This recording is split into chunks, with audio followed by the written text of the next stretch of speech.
Les voies signifie que la circulation se fait dans le même sens dans chaque voie et quand la route est séparée par une ligne jaune, la circulation se fait dans les sens opposés. Un terre-plein qui sépare la route signifie également que la circulation de chaque côté de celui-ci se fait dans des sens opposés. On peut changer de voie lorsque la ligne est discontinue, mais on ne peut le faire sur une ligne continue, sauf dans certaines exceptions, comme quand on doit dépasser un véhicule lent ou contourner un obstacle. Dans les tunnels, il y a presque toujours des lignes continues de façon à empêcher les changements de voie. On veut éviter le plus possible les accidents dans les tunnels à cause de l'accessibilité restreinte, du risque d'explosion ou de feu, etc. Dans le cas d'une ligne double qui est continue d'un côté et discontinue de l'autre, on ne peut changer de voie que si on est du côté de la ligne discontinue. Donc, dans ce cas, les véhicules qui sont sur la voie de droite peuvent changer de voie à gauche, mais les véhicules sur la voie de gauche ne peuvent pas changer vers la droite. Les lignes doubles comme celle-ci indiquent que la voie est réservée aux autobus et aux taxis dans la plupart des cas, mais parfois aussi pour le covoiturage. À part quelques exceptions, elles sont réservées seulement à certaines heures de la journée, généralement aux heures de pointe.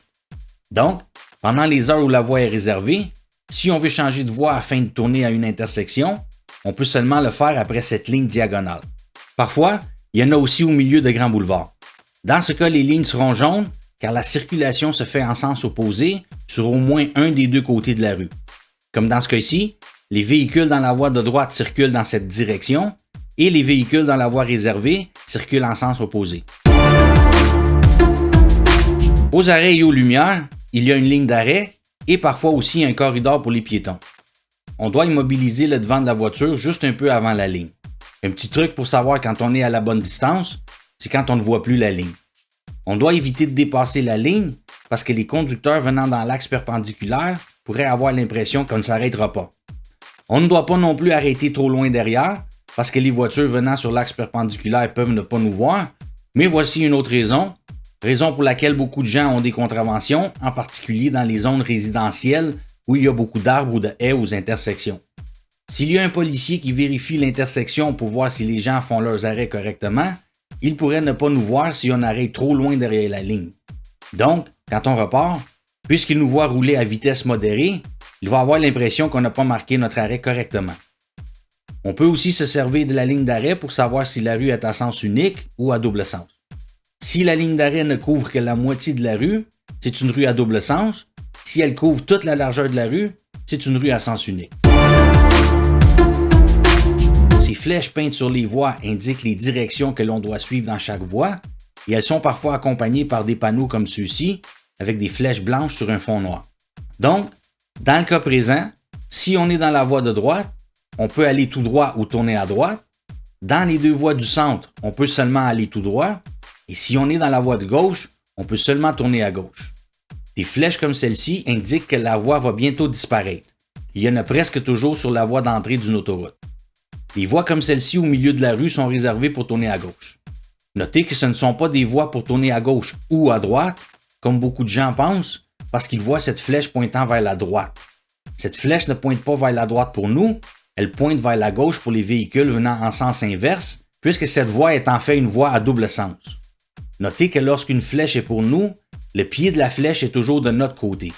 Donc, dans ce cas-ci, si cette flèche était pour nous indiquer qu'on peut tourner à droite, elle serait peinte de cette façon. À un passage pour piétons, on doit toujours s'immobiliser s'il y a un piéton dessus qui veut traverser. La différence entre un passage pour piétons blanc et un passage pour piétons jaune, un blanc est toujours protégé soit par un arrêt ou une lumière, tandis qu'un jaune ne l'est pas. Aussi, bien que dans la plupart des cas, les blancs soient à une intersection, les jaunes peuvent être n'importe où, comme par exemple en plein milieu d'une rue entre deux intersections. Donc, soyez particulièrement attentifs à ceux-là. Il y a aussi l'équivalent de passage pour piétons pour les cyclistes, des symboles de vélo jaunes avec des flèches. Donc, si un cycliste traverse la rue, on doit s'immobiliser et leur laisser la priorité.